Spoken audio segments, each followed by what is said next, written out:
Pour commencer à en parler, je voudrais introduire Pauline de Préval, dont je disais qu'elle est écrivain et historienne. Elle a publié un roman qui s'appelle L'or du chemin chez Albin Michel en 2019. Un livre très personnel qui s'appelle Une saison au Toronnet, carnet spirituel, en 2015.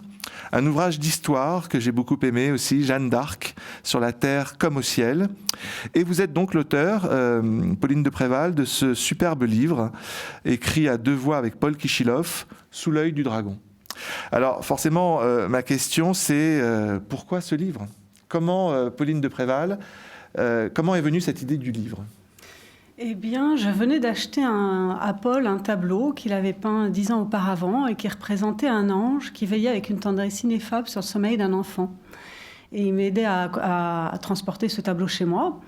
Donc on l'avait arrimé sur le toit de sa voiture et on était pris dans les embouteillages parisiens. Vous savez ce que c'est l'enfer complet. Et pourtant, je ressentais vraiment une joie très profonde, rien qu'à la pensée de cet ange. Et il me rappelait qu'enfant, je dialoguais souvent avec mon ange. Je ne l'appelais pas comme ça parce que je n'avais pas de culture religieuse, je n'avais pas non plus de recul par rapport à ce que je vivais, mais je ressentais toujours à mes côtés la présence d'un être que j'appelais mon double céleste et qui se manifestait par des intuitions, par des mises en garde, par de petits gestes qui me permettaient comme ça d'avancer dans la vie. Et soudain, la peinture de Paul, cet ange de Paul, m'a rappelé la présence si forte de cet ange. Et je la ressentais de façon tellement bénéfique que je me demandais pourquoi il ne la ressentait pas lui-même après l'avoir peint. En effet, il avait la mine un peu sombre ce jour-là. Ça nous arrive tous d'avoir des moments de découragement comme ça où la noirceur du monde l'emporte dans notre esprit sur sa lumière. Alors je lui ai dit, mais tu devrais te remettre à peindre des anges. Ils veilleraient sur toi à mesure que tu saurais évoquer leur présence et ils garderaient ceux qui voudraient bien les accueillir chez eux. Alors sur le moment, Paul ne s'en est pas senti capable. C'est quelqu'un qui a besoin de vivre pleinement le poids spirituel des choses avant de pouvoir les représenter. Mais l'idée a fait son chemin. Et de mon côté, ça a été une prise de conscience vraiment de l'importance des anges dans nos vies. Parce qu'on multiplie les messageries électroniques alors qu'on devrait en fait recourir aux anges. On s'entoure d'objets connectés alors qu'on devrait recourir plutôt à ces esprits qui portent notre sainteté projetée. On a sans cesse le mot de réalité augmentée à la bouche et on ignore en permanence ce qu'il augmente vraiment autour de nous. On vit dans un monde qui ne voit plus de salut que dans la technique, en fait. Or, la technique pourrait nous sauver de la maladie, de la mort à terme, et pourrait même recréer Dieu, disent certains. Or, jamais les gens n'ont été aussi désespérés autour de moi. Il n'y a qu'à voir le nombre de jeunes qui sont en rupture scolaire en ce moment, c'est un vrai problème. Donc c'est bien que les gens prétendent que ce n'est pas vrai et qu'ils étouffent dans ce monde où la technique crée une seconde nature qui remplace la première et qui nous coupe de nos racines spirituelles, de nos racines célestes et de nos racines terrestres, en fait, de la nature et de Dieu. Donc j'en étais là de mes réflexions et je pensais que les anges étaient les seuls aujourd'hui à pouvoir nous remettre dans un rapport juste avec nous-mêmes, avec Dieu et avec la création. Donc je m'étais fait toutes ces réflexions et plein d'autres. Et les mois ont passé. Un jour, j'ai reçu un mot de Paul qui me disait, en faisant une exposition sur Paris, en préparant une exposition sur Paris, j'ai été amenée à me tourner vers Notre-Dame. Et là, en la dessinant, j'ai vu les anges. Intérieurement, je les ai vus garder ces arcs. Je les ai dessinés et d'autres sont venus. Alors évidemment, j'étais très heureuse de voir ces gravures. Donc ça m'a poussé, moi, à mettre mes réflexions par écrit. Je les lui ai envoyées. Elles ont suscité de nouvelles visions qui ont à nouveau suscité des méditations. Et en fait, ce livre est né de nos échanges comme ça sur plusieurs années. C'est ça. Mais alors ce livre, vous l'avez appelé « Sous l'œil du dragon ». Alors, quel rapport entre les anges et le dragon ? Alors, on l'a en effet intitulé « Sous l'œil du dragon ». Il s'agissait d'un emprunt à Cyril d'Alexandrie qui a écrit « Pour aller vers le Père des âmes, il faut passer sous l'œil du dragon ». En d'autres termes, ça veut dire que pour aller à Dieu, il faut vaincre le diable, que pour atteindre la lumière, il faut triompher des ténèbres. Et d'abord les ténèbres qui nous entourent, mais aussi celles qui nous habitent. Donc c'était une manière pour nous de poser aussi que la vie spirituelle est un combat, que parler des anges n'est pas un sujet lénifiant, parce qu'il y a les bons, mais il y a aussi les mauvais anges, et que tous deux s'affrontent en nous. Oscar Wilde disait « Nous sommes à chacun notre propre démon, et nous faisons de ce monde notre enfer ». Donc c'était une manière de poser ça clairement. Alors maintenant, qui est plus précisément ce dragon ? Il est celui que Saint Jean mentionne dans son livre de l'Apocalypse et qu'il appelle l'antique serpent, le diable, Satan, et il dit même le séducteur du monde entier. Alors il a pu revêtir des formes extrêmement différentes au cours de l'histoire. On a pu dire par exemple au temps de Saint Jean qu'il s'agissait de l'empereur romain qui voulait se faire adorer comme un dieu et qui persécutait les chrétiens. Mais au-delà, je dirais que le diable est celui qui tente l'homme en lui disant qu'il peut être un dieu sans Dieu. Voilà. Si on reprend, vous connaissez tous l'épisode de la chute de Lucifer. Lucifer était le premier des anges, le plus brillant, le plus beau, celui qui était doté des plus belles qualités. Mais un jour, il a voulu exister par lui-même, par et pour lui-même, sans en référer à Dieu. Il a voulu régner sur une création autonome, une création qui lui soit propre, en expulsant celui qu'il avait tiré du néant. Saint Michel, qui s'est opposé à lui, Michel, qu'est-ce que ça signifie ? Ça signifie qui est comme Dieu. Et qui est comme Dieu, c'est le cri qu'il avait lancé à Lucifer en lui disant « Mais est-ce que tu penses pouvoir t'égaler à Dieu ?» Voilà, donc Saint Michel. Lucifer est celui qui a voulu vivre de son propre fond et rejeter la grâce divine. Et après ça, donc il en a été puni, il s'est fracassé sur la réalité en perdant cette grâce, et maintenant il voudrait tenter l'homme et le forcer à commettre la même faute. En gros, l'épisode de la chute d'Adam et Ève mangeant du fruit de la connaissance pour devenir comme des dieux, est un remake de la chute des anges. Alors, une fois que j'ai dit ça, on peut reconnaître assez facilement le diable à travers les différentes formes qu'il a pu revêtir au cours de l'histoire. Je vais le dire en 2 mots. Il a pu revêtir au siècle dernier, il a pu inspirer les idéologies totalitaires, le nazisme et le communisme, qui se proposaient de créer un homme nouveau, d'instaurer le paradis sur terre. C'est la fameuse phrase de Claudel: dès que l'homme se met à imaginer le paradis sur terre, on a tout de suite un enfer très convenable. Plus récemment, il a pu inspirer un certain humanisme qui se proposait de réaliser en quelque sorte le christianisme sans le Christ. À ce sujet, je ne m'étendrai pas parce qu'on n'en a pas le temps, mais je suggère à tout le monde de lire un livre prophétique de Soloviev sur cette question. Il l'a écrit en 1899. C'est un livre très court qui s'appelle l'Antéchrist et qui résonne encore beaucoup aujourd'hui. Et aujourd'hui, le diable, je dirais qu'il inspire ceux qui y croient le moins. Alors ça, pour le coup, c'est Baudelaire qui l'avait dit, la dernière ruse du diable, c'est de faire croire qu'il n'existe pas. Alors, dans le livre qu'on a écrit avec Paul, je consacre tout un chapitre aux transhumanistes qui veulent dépasser l'homme dans la machine, qui veulent vaincre la mort et qui veulent même recréer Dieu selon la prétention de certains. Et j'insiste surtout sur l'idée que l'intelligence humaine n'est grande que de s'ouvrir à l'intelligence divine. Voilà. Et dès qu'elle se clôt sur elle-même, elle se voue à sa propre destruction. Ça, c'est l'expérience qu'a fait Lucifer, qu'il aimerait bien qu'on refasse, et qui se traduit, qui est de façon très agissante aujourd'hui. En revanche, les anges qui sont restés fidèles à Dieu sont les gardiens de la spécificité de l'esprit humain, ouvert sur l'amour divin, qui fait qu'on peut être co-créateur et co-rédempteur avec Dieu. Donc de quelle manière, par quelle synergie, je l'expliquerai peut-être plus tard. Eh bien, de quelle manière, justement, de manière artistique. Et ça me donne une parfaite transition pour interroger Paul Kichilov, qui est donc artiste, sculpteur, graveur, diplômé de l'École supérieure des arts décoratifs de Paris. Il a également étudié la sculpture à l'École des beaux-arts d'Athènes, où vous avez vécu plusieurs années.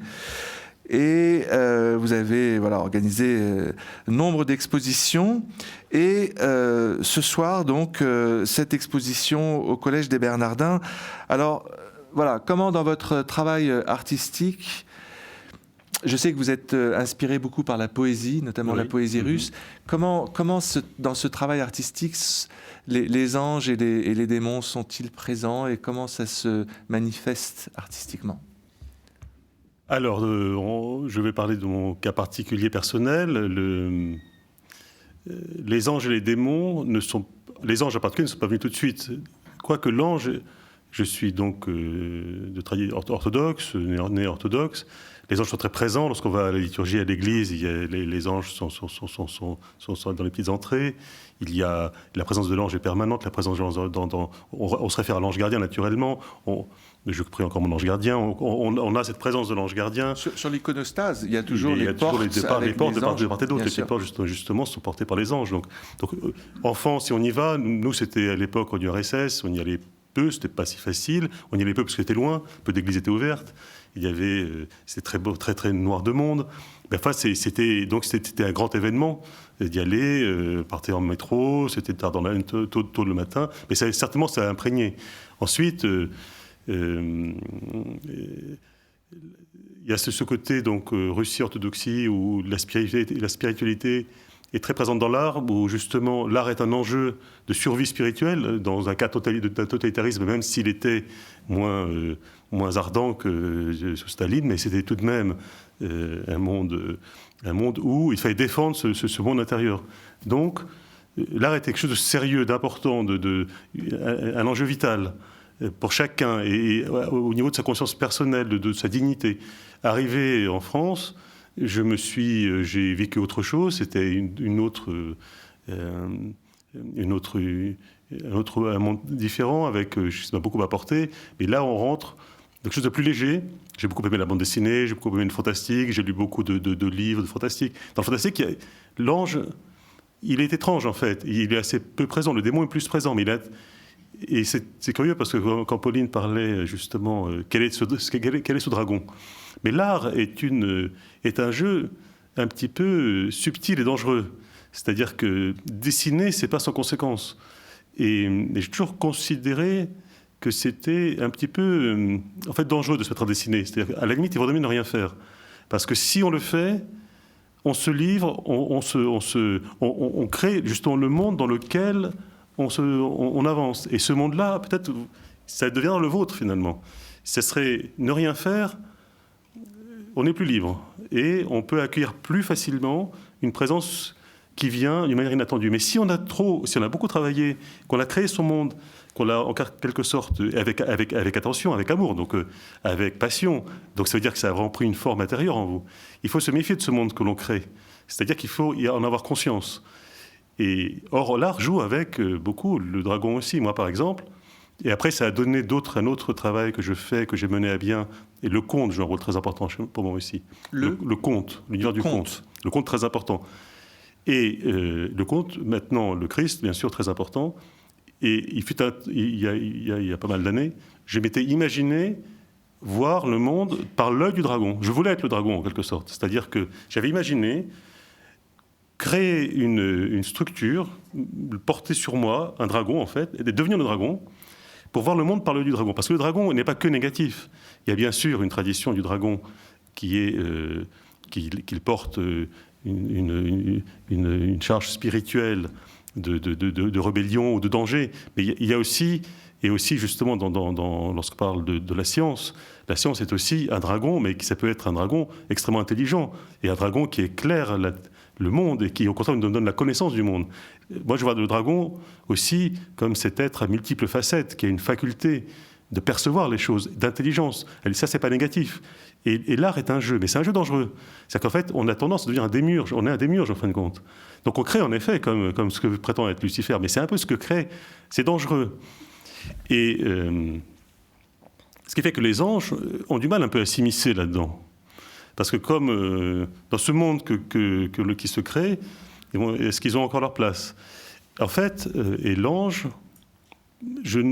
aussi dans l'ange d'Hollywood, tous ces anges dont on parle, sont un petit peu curieux, sont un petit peu l'ange sans Dieu, l'ange sans le Christ, l'ange sans être le messager de Dieu pour nous, pour cette plénitude à laquelle nous sommes appelés. Quel est donc cet être, en fin de compte ? Et par lui-même, il n'existe pas. Et donc, moi, ils sont venus, alors c'est une petite, quelque sorte, je vais faire une petite confidence que je n'ai jamais faite, mais c'est l'occasion, puisque nous sommes bernardins, l'accueil des bernardins exceptionnel, cette exposition, grâce à... En fait, je crois que c'est, de même qu'il faut se méfier, faut être attentif à ce qu'on fait, il faut choisir son chemin. Et il faut d'abord se tourner vers Dieu, et après viennent les anges. Je ne pense pas qu'on puisse aller vers l'ange et dire « mène-moi à Dieu ». Et on se tourne d'abord vers Dieu, on se tourne d'abord vers et après, à un moment donné, le contact se fait par l'ange. Et dans mon cas particulier, donc j'aime beaucoup le conte, c'est justement lié au conte. Il y a longtemps aussi, eh bien, je sortais d'un métro et j'ai fait 3 vœux, les fameux 3 vœux du conte. Et 2 d'entre eux se sont réalisés, le 3e je l'ai oublié. Alors je ne sais plus lequel c'était. Mais comme les 2 autres se sont réalisés, je présume qu'il s'est réalisé aussi, mais je ne sais pas quel est-il. Donc depuis ce moment-là, je m'interroge. Et j'essaie de me rappeler le 3e vœu. Et je ne me souviens plus. Mais l'un d'entre eux, c'était de dire, j'ai parfaitement conscience que je suis de tradition orthodoxe. J'ai parfaitement conscience qu'à la fin, lorsque la fin viendra, je me tournerai vers Dieu, vers le Christ. C'est évident. Ça sera parce que travaillant dans le fantastique, travaillant dans l'univers de la gravure fantastique, dans la gravure, donc il n'y a pas d'ange, il n'y a pas vraiment Dieu. C'est passionnant, c'est fascinant, c'est un imaginaire, mais on peut le poursuivre. Mais à un moment donné viendra le moment où on quittera cette terre, et ça, à ce moment-là, ça nous posera. Soudain, on se tournera vers l'essentiel. On sait qu'on se tourne vers l'essentiel. Et donc je me suis dit, j'ai fait le vœu, eh bien, qu'il me soit permis de me tourner vers cet essentiel avant cette heure dernière, mais que ça me soit autorisé, que je puisse le faire intérieurement. Parce que par ailleurs, l'autre chose importante dans mon cas, c'est le rapport entre gravure et icône. L'icône, mon père était restaurateur d'icônes, c'est un art religieux, on peut peindre une icône, on peut se mettre à peindre une icône, dire je peins des icônes, mais si on porte autre chose que l'icône, pour mon cas, je trouve que j'ai choisi la gravure parce que je ne porte pas le monde de l'icône pleinement. Mais quand même, pour moi, tout art... C'est un chemin vers l'icône. Ça va être un chemin vers l'icône. Et donc, il y a une dimension religieuse qui est forte. On le voit dans ces gravures qui sont exposées au Bernardin. Et dans certaines de ces gravures, alors, il y a des anges dans la nature, il y a des anges musiciens, il y a des anges auprès de la cathédrale Notre-Dame. Et ça, c'est assez rare de voir ça. Comment ça vous est venu, cette expérience dont parlait tout à l'heure Pauline ? C'est l'une de mes rarissimes expériences de médiumnique, on peut dire, puisque on avait ce projet de lire sur les anges. Effectivement, l'ange est difficile à dessiner, c'est plutôt un peu banal. Un ange est banal, c'est un peu trop facile. Donc, et on voudrait que ce soit authentique, ce que l'on fait. Et donc, il y a donc, je voulais trouver un chemin pour aller vers l'ange, et aussi un chemin, tout simplement. Je suis allé vers Notre-Dame en me disant, je vais commencer une visite de Paris devant Notre-Dame. Et j'étais là, sans penser à rien de particulier. Et dans un premier temps, j'étais derrière Notre-Dame, et je vois ces arbres autour de Notre-Dame. Et comme j'avais bien sûr ce projet en tête aussi, je me suis dit, ce sont comme des anges qui la protègent. Et j'ai commencé à faire ma gravure. Et en même temps, je sentais un danger autour d'elle. C'était peut-être 2 mois avant l'incendie de Notre-Dame. Et j'ai fait une gravure, elle est comme un Mont-Saint-Michel, entourée par une tourmente. Et on voit même dans un coin de la gravure une main qui tient une épée. C'était un danger qui menait. Et j'ai une image à ce moment-là que j'ai pas représentée pour le coup, mais qui était vraiment très étonnante parce que c'était des anges en vareuse militaire. Je les voyais comme des anges qui protégeaient Notre-Dame dans une tourmente de feu. C'était comme une tourmente de feu, et derrière, il y avait Notre-Dame. Et j'ai eu envie de faire cette gravure. C'est pas que j'ai vu une vision. C'est une image qui est apparue intérieurement. Une image qui est apparue pour un dessin, voilà. C'est étonnant, c'est magnifique. Elle apparaît d'ailleurs dans le livre. Exact. Et après, je l'ai fait dans le livre. Elle est devant le parterre de Chartres dans le livre. C'est ça. J'espère qu'il n'y aura rien à Chartres. Bien.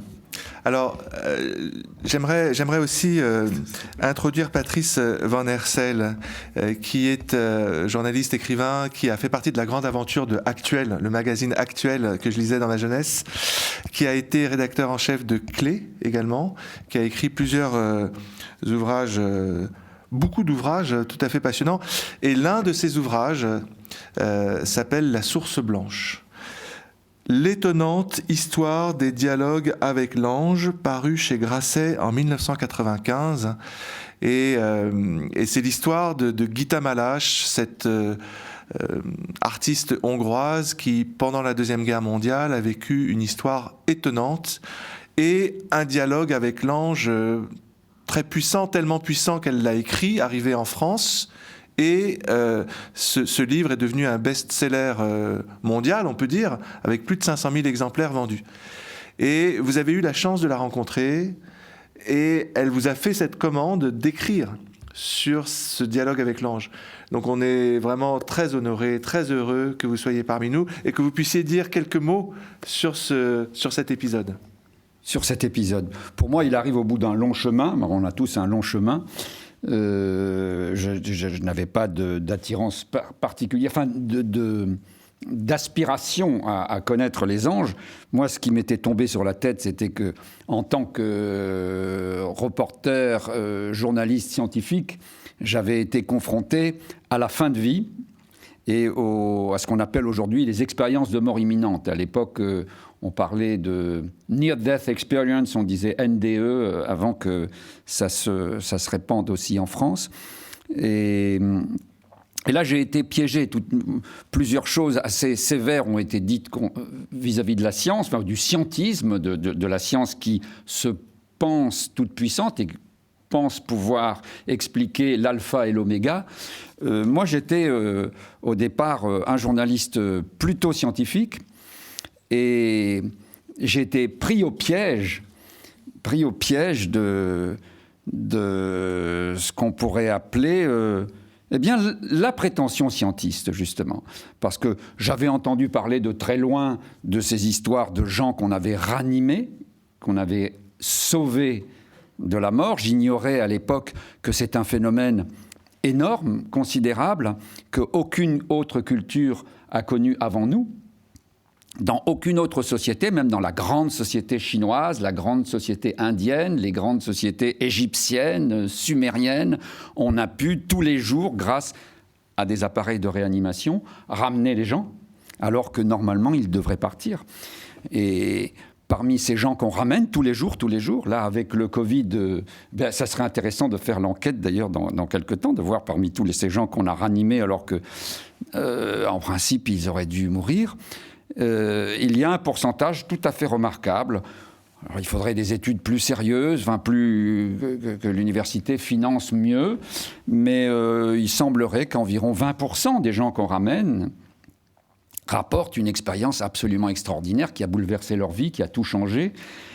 Et je n'y croyais absolument pas. Et j'étais convaincu par des différents journaux très sérieux, européens, en particulier allemands, qu'on pouvait expliquer ça par la chimie du cerveau, que c'était une hallucination, qu'au moment de mourir, on avait tous une sorte d'overdose endogène, on pourrait dire. Et ça nous amusait beaucoup, je dois dire, avec les copains, qu'au moment de mourir, on ait une espèce de shoot énorme, comme ça, une overdose, très hallucinée et très belle, puisque les récits de la plupart des gens étaient très très beaux. Et je suis parti aux États-Unis pour étudier ça. Je vais essayer de le résumer en 3 phrases, parce que sinon ça prendrait toute la soirée. En gros, je me suis aperçu que les scientifiques qui prétendaient cela n'avaient fait aucune recherche, n'avaient jamais approché un mourant, mais supposaient, vu les extraordinaires découvertes que l'on fait par ailleurs sur la chimie du cerveau, enfin sur toute la symphonie chimique qui se déroule en nous en permanence, que ce soit par les neurotransmetteurs, les hormones, etc., qu'en réalité, ils n'avaient rien étudié. Et j'ai été poussé à essayer de comprendre ce qui se passait, parce que... Et vous avez été touché par le fait qu'il y a eu des expériences de l'au-delà chez ces personnes qui reviennent de la mort. Elle disait ça, moi je ne savais pas, mais j'ai fait une grande enquête aux États-Unis, je suis allé rencontrer des gens qui commençaient à se faire connaître à ce moment-là, Raymond Moody, Kenneth Ring, Michael Schoonbeker, et tous faisaient référence à une femme qui s'appelait Elisabeth Kubler-Ross, et dont les scientistes m'avaient dit le plus grand mal, en me disant, vous vous rendez compte, elle accorde des interviews au journal Playboy. il se trouve que le journal Playboy était, aux États-Unis, un journal qui n'interviewait que des très grands personnages, du genre Mao Tse-tung ou Einstein. Et donc, j'ai fini par la rencontrer, j'ai fini par faire un début de formation avec elle, et j'ai découvert, alors ça a été pour moi le très grand bouleversement. Si vous voulez, avant les anges, pour moi, il y a ça, que je dois dire, parce que c'est ça qui m'amène ensuite à Gita Malache, c'est que j'ai découvert ce qu'on appelle aujourd'hui, avec une expression un peu sèche, soins palliatifs, mais qui est en fait l'art de nous accompagner les uns les autres dans les derniers instants, ou dans les derniers moments, ou quelquefois les derniers mois. C'est très variable selon les gens. Et j'ai fait ce séminaire avec Elisabeth Kubler-Ross, où vous êtes en présence de gens qui sont atteints du haut mal, qui sont atteints de cancer. À l'époque, c'était le début du sida. Et tout s'est renversé en moi, parce que j'ai jamais autant pleuré de ma vie, j'ai jamais... des écailles sont tombées de mes yeux, en quelque sorte, par rapport à tout un tas de choses que j'avais rejetées, notamment... Et donc, vous avez eu cette expérience métaphysique, on peut dire? Si vous voulez, oui, on peut dire ça comme ça. Et il en est sorti un livre qui s'est appelé La Source Noire. Et qui tombait bien en France à ce moment-là, parce que vous savez, les sociétés, elles respirent, elles s'ouvrent et elles se ferment. Mais venons-en à La Source Blanche. Et La Source Blanche arrive juste après, si vous voulez, parce qu'un jour, Gita Malache, qui n'était pas... Vous avez dit qu'il a écrit les dialogues avec l'ange, elle ne les a pas écrits, n'est-ce pas, puisque les dialogues avec l'ange, c'est une expérience d'inspiration colossale, enfin une inspiration, on pourrait dire, poétique, artistique, mystique, qui arrive à un groupe d'artistes hongrois, la plupart sont juifs, et ils sont en recherche déjà depuis des années, une recherche, on pourrait dire, philosophique. Ils sont dans un dialogue, ce sont des modernes, ils sont des graphistes, ils font des pubs, de la pub, ils font des meubles, ils font des affiches, ils font... À Budapest en 1942. À Budapest, dans les années 20 et 30. Et l'antisémitisme va peu à peu se resserrer sur eux. Ils vont se retrouver dans une sorte de cocotte-minute très étrange, la cocotte-minute hongroise, parce que vous savez que l'antisémitisme était très violent là-bas, mais les Hongrois ont voulu protéger leurs juifs, parce qu'il y a une compétition, si vous voulez, entre les Magyars et les Germains. Et il n'était pas question pour les Magyars, même antisémites, de laisser les Germains tuer leurs juifs. Et c'est ainsi que 700 000 juifs ont failli s'en sortir, parce qu'il a fallu qu'il y ait, à la fin, quand le Troisième Reich s'effondre, finalement, les Allemands vont envahir la Hongrie et vont s'occuper très rapidement des 700 000, et à vitesse d'enfer. Et dans cette cocotte-minute, eh bien, ce petit groupe d'artistes qui réfléchissaient depuis des années se met soudain, par la bouche, non pas de Gita Malache, mais de Hanna Dalosh, qui était, on pourrait dire, la plus inspirée, la plus fine, la plus intuitive, le leader spirituel du groupe, incontestablement. Quand Gita Malache, était, on pourrait dire, celle... parce qu'elle était la fille d'un général de l'armée blanche, elle pouvait avoir des contrats. C'est elle qui obtenait les contrats, si vous voulez. Elles étaient complémentaires. Et donc, il y a eu un moment où cette Anna a entendu une voix. C'était plus elle qui parlait, et elle a commencé à dire des choses très, très poétiques, mais transcendantes. C'est ça qui s'est passé à un certain moment. Complètement. À partir du mois de juin 1943, ça se passe... Au départ, pendant plusieurs mois, ça se passe le vendredi à 15h, où ces artistes, essentiellement juifs, mais absolument pas confessionnels, c'est-à-dire que ni Gita, qui est chrétienne, ni Hanna, Lily, Joseph et tout un autre groupe, mais finalement ça va se resserrer sur ces quatre-là, ne sont pratiquants. Ils ne sont pas pratiquants. Ils s'intéressent à la spiritualité, mais ils ne sont pas pratiquants.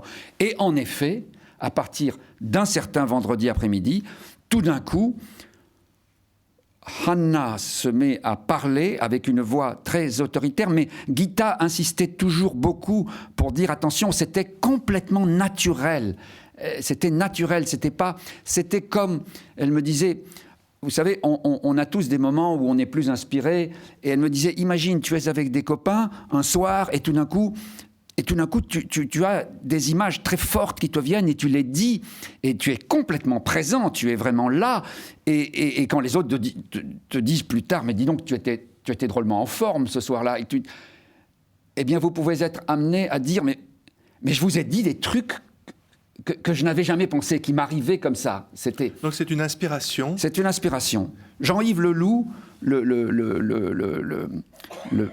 qui fut dominicain puis qui ensuite pop orthodoxe, Jean-Yves, dans son livre Musique, qui malheureusement est disparu, il faudrait le faire rééditer, explique l'échelle des inspirations depuis le petit médium ou le channel, comme on dit aujourd'hui, vous savez, qui parle en écriture automatique, qui quelquefois pourrait même le faire en dormant, quelque chose lui vient, mais on ne sait pas d'où, et cette personne va pouvoir éventuellement ensuite, si c'est par exemple par écriture automatique, va pouvoir dire « Qu'est-ce que j'ai écrit ? Ah, c'est très étrange ». À l'autre bout, à l'autre extrême de l'échelle, vous avez le prophète, et quelque part, eh bien, la voix qui s'exprime par Hanna Daloche a quelque chose de prophétique.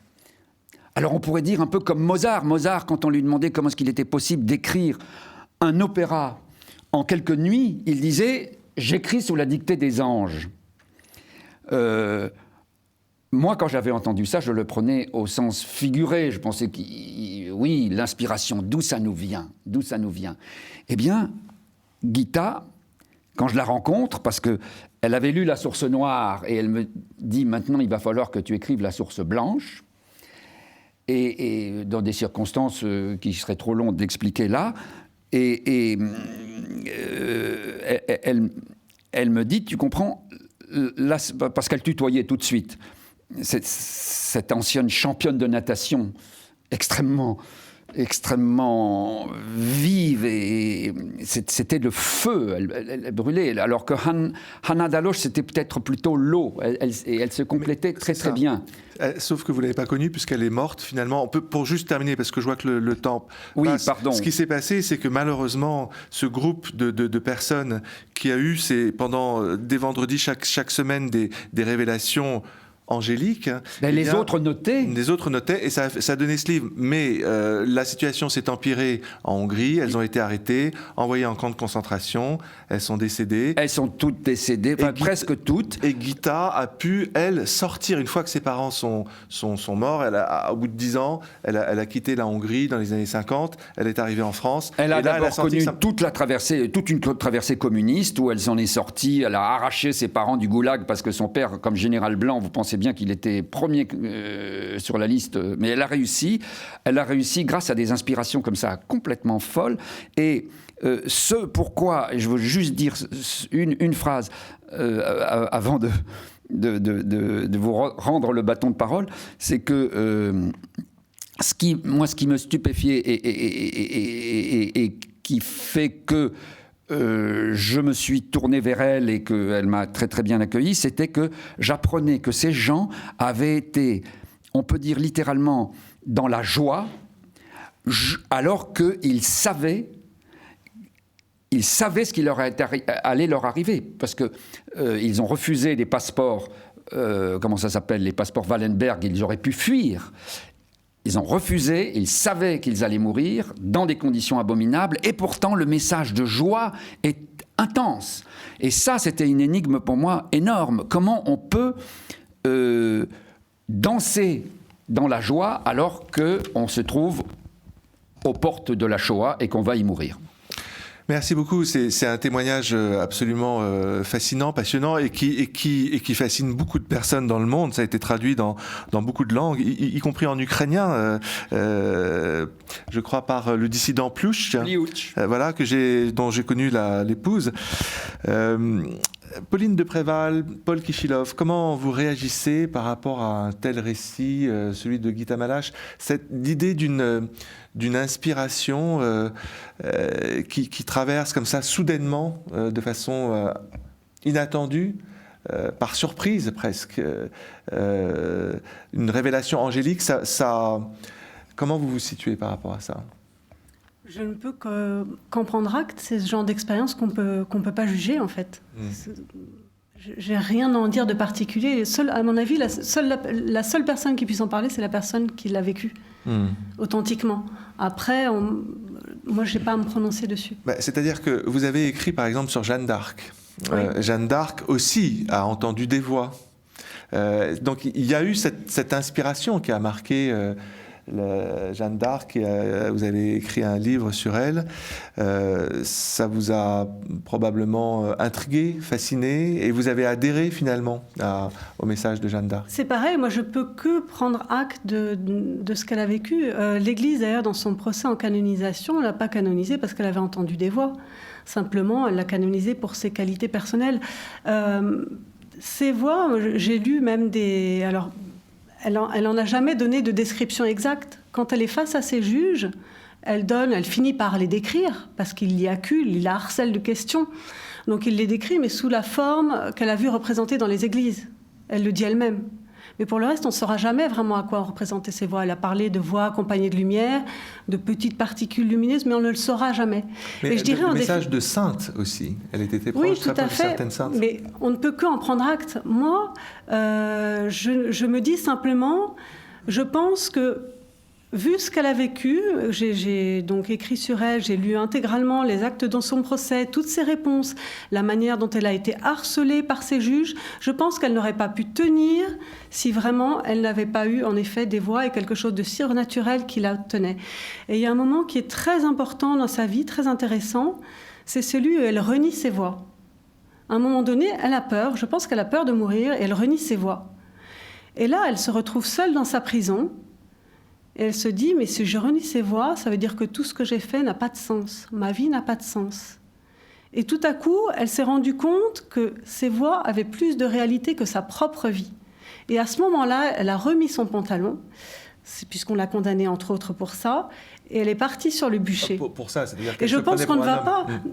Je ne rentrerai pas sur l'histoire du pantalon, mais simplement pour dire que je pense qu'on ne meurt pas pour des fictions. Voilà. Donc après, je prends acte du fait que c'est ça qui a fait agir Jeanne d'Arc. Et ce qui compte, c'est pas de savoir comment étaient ses voix, c'est de savoir comment ça l'a inspiré et comment ça peut continuer de nous inspirer aujourd'hui. C'est ça. Les fruits. Comment, Paul, vous réagissez par rapport à cette analyse finalement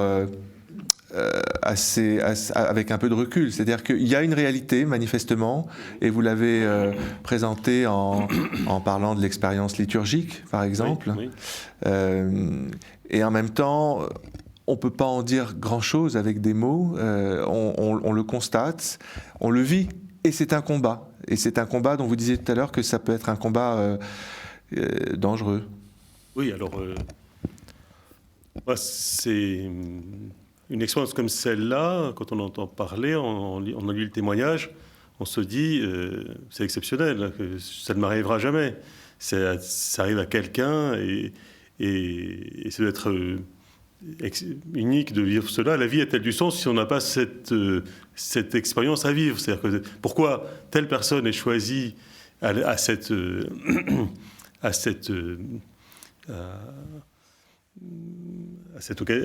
vit cela, et la plupart d'entre nous, non. Mais en fait, si, en réalité, non.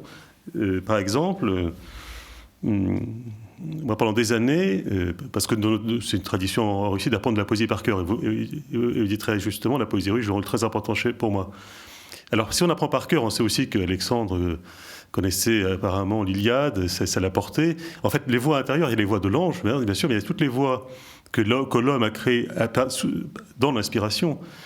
Et en fait, on peut très bien, moi je fais l'expérience que j'ai en tout cas, parler de Mandelstam. Ossip Mandelstam, le poète russe qui a terminé dans un goulag. Il a terminé dans un goulag. J'ai appris une grande partie de son œuvre parce que j'avais entendu que sa femme l'avait appris, avait sauvé par la mémoire son œuvre. Nous, on apprenait dans la voiture avec Ma mère, avec mes 2 sœurs, on apprenait de la poésie régulièrement, on en récitait quand on était en voyage. Et je me suis mis à en apprendre beaucoup, et notamment Mandelstam. Et je trouve que dans les cahiers de Voronège, à la fin de sa vie... Dans quel livre ? Les cahiers de Voronège. Les cahiers de Voronège. Alors en particulier les cahiers de Voronège. Donc lui aussi, il sait qu'a priori son destin est scellé. Un jour, il a dit « Je suis prêt à la mort ». Il a écrit un poème sur Staline dénonçant, qui n'est pas son meilleur poème, enfin je ne suis pas là pour en juger, mais il ne l'a dit, je crois qu'à Akhmatova, 2 personnes, il sait très bien par les chemins très mystérieux du totalitarisme que ça arrivera aux oreilles auxquelles il était destiné, mais auxquelles il n'aurait pas fallu qu'il arrive. Bon, il était condamné en fait par sa liberté, par le fait qu'il portait en lui ce monde, parce que le monde de l'ange, c'est aussi le monde de l'homme, bien sûr, et le monde de l'homme, de la culture, de l'intelligence du monde, de l'inspiration, de l'art, est aussi un monde tout aussi extraordinaire, et un monde qui a une force extraordinaire en lui. Et de la même façon, donc moi j'ai appris énormément de poèmes de Mandelstam qui m'ont énormément apporté, et qui devient une voix intérieure, parce que si on les apprend par cœur, on se les approprie. À d'autres exemples, le Christ ne cite que des paroles, n'est-ce pas, des psaumes. Donc, je crois que c'est fondamental. On peut tout à fait y arriver, on peut tout à fait vivre la même expérience. C'est pas du tout parce que soudain un ange vous tombe dessus et qu'il tombe sur personne d'autre. C'est pas vrai du tout. Et on peut tout à fait se tourner vers ça, le développer en soi et vivre cette expérience. Et d'ailleurs, de la même façon, juste pour finir, comme dans le cas de Jeanne d'Arc, il y a eu apparemment, j'ai lu un témoignage d'une personne enfermée dans des geôles soviétiques et qui, soudain, s'est remémoré un poème de Mandelstam qui parle de Crète, qui est un poème très, a priori sans aucun rapport avec la situation politique, et que lorsque ce poème lui revient en lui, il comprend qu'il ne cédera pas. Donc je comprends qu'on peut discerner, sans être forcément Gita Malache, des êtres prophètes, des prophétiques, on peut discerner la présence des anges dans nos vies par l'histoire, par la poésie, par la philosophie aussi éventuellement. Je sais que votre dernier livre s'appelle Noosphère. Et je me suis dit, je ne l'ai pas lu encore, il vient de sortir, mais je me suis dit, si vous parlez de noosphère, vous parlez de Vernadsky, vous parlez de Teilhard de Chardin, vous parlez d'une vision du monde qui doit remplacer d'une certaine façon la vision du monde qui est celle qu'on enseigne à l'école, qui est ce scientisme dont nous parlions. Est-ce que c'est ça que vous cherchez à faire dans Noosphère ? D'ailleurs, je vois que vous avez apporté le... Je voulais apporter, il est pour vous. Ah bah, c'est pour les Bernardins. Du coup, je le montre. Voilà, Noosphère, élément d'un grand récit pour le XXIe siècle. Comment vous le résumeriez en 3 minutes ? Écoutez, Teilhard comme Vernadsky sont des scientifiques. C'est-à-dire que la grande raison, la déesse raison, la raison avec un grand R, il la cultive, il l'apprécie fort. Alors, quand la femme de Vernadsky lui dit « Oui, mais le cœur a ses raisons que la raison ne connaît pas. » Oui, mais la grande raison, elle est amoureuse. Elle est amoureuse. Moi, ces hommes m'ont frappé parce qu'eux aussi avaient des visions. Alors, peut-être pas de joie, mais si, il y a de la joie, alors qu'ils étaient Teilhard dans les tranchées de 14-18 et pendant 4 ans d'affilée comme brancardier. Vernadsky dans la Révolution russe, et Dieu sait s'il a été trimballé à droite, à gauche, et ça a été violent. Et pourtant, au cœur de cette violence, et ça c'est ce que je raconte à des jeunes gens désespérés d'aujourd'hui, on peut, au centre de la fournaise, avoir une espérance, et non pas une espérance, l'espérance de quitter ce monde, mais de le transfigurer, de le sublimer. Parce que l'ange, on ne l'a pas dit jusque-là, mais c'est dans les dialogues avec l'ange très important, l'ange est amoureux de l'animal, et c'est la rencontre de l'ange et de l'animal qui s'appelle l'humain. Mais l'humain n'est pas encore tout à fait éveillé. Il ne comprend pas exactement. Il dit des choses comme « qui fait l'ange fait la bête », des choses très, très, très, très limitées et même stupides. Et aussi bien Teilhard de Chardin que Vernadsky voient, en quelque sorte, un peu comme des prophètes, je dirais, tout en passant par les chemins de la science, c'est pas contradictoire, ils voient une conscience humaine collective. Une conscience humaine collective. Et aujourd'hui, je pense que cette conscience, on la voit se créer. Internet a beaucoup de défauts, évidemment, mais quelque part, aussi bien Teilhard de Chardin que Vernadsky auraient applaudi à l'émergence, à l'avènement de ce réseau mondial. De ce réseau mondial qui a le pire et le meilleur à l'intérieur de lui. Vous posiez la question, vous nous l'avez posée en tous les cas avant que nous venions ici, d'essayer de définir l'ange, donc le transmetteur de la force créatrice. Nous sommes créateurs parce que nous parlons, parce que nous avons le verbe. Et qu'est-ce que le diable ? Et le diable, et ça, je pense que aussi bien Teilhard que Vernadsky que leurs amis autour d'eux auraient souscrit à cette idée que le diable, c'est celui, bien sûr, le grand tentateur, il y a toutes les grandes figures de Lucifer, etc. Mais le diable, à notre niveau personnel, chacun, c'est pas le violent, dit Gita Malache ou Hannah Daloche. C'est pas le violent, c'est le menteur. C'est le menteur, la violence vient après. C'est le mensonge, c'est-à-dire que l'ange nous transmet la force créatrice et chacun de nous a un ange en quelque sorte parce que chacun de nous est potentiellement créateur. Parce que nous parlons, parce que nous avons le verbe. Et si cette force extraordinaire, divine, nous la tordons, nous la pervertissons en mentant, à ce moment-là, nous cédons au grand tentateur, qui est d'abord un menteur. Merci beaucoup. Pauline de Préval, comment vous réagissez avec cette définition de l'ange comme cette part créatrice de tout être humain ? Dans l'Évangile, on parle des enfants dont les anges voient la face de Dieu. Ça veut dire chaque être humain a son ange. Chaque être humain a son ange, et c'est pas une idée que pour rendre les enfants plus sages, c'est quelque chose de bien plus fort.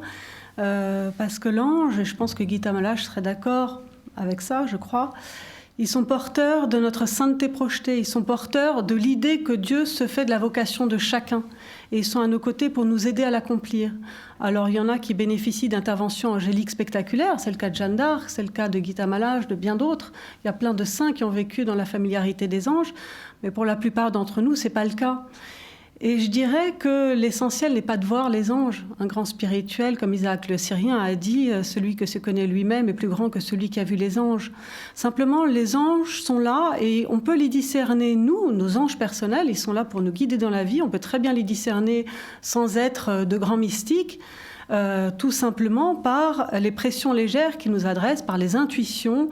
Il y a 1000 manières de les discerner et je dirais qu'il y en a une qui est infaillible. L'ange sera toujours dans l'acte d'amour qu'on posera face à une situation donnée. C'est-à-dire, Michel-Ange, le grand peintre et sculpteur, disait « L'amour est l'aile que Dieu a donnée à l'homme pour monter jusqu'à lui ». Et je pense que quand on se pose la question dans telle ou telle situation, quel est l'acte d'amour qui est exigé de moi, si on arrive à le discerner et si on arrive à l'accomplir, on est sûr d'agir en synergie avec les gens. Ça, c'est un moyen infaillible et que c'est, bon, en gros, les anges pour les nuls, c'est ça. Paul, est-ce que pour un artiste, les rêves ou les cauchemars, c'est important ?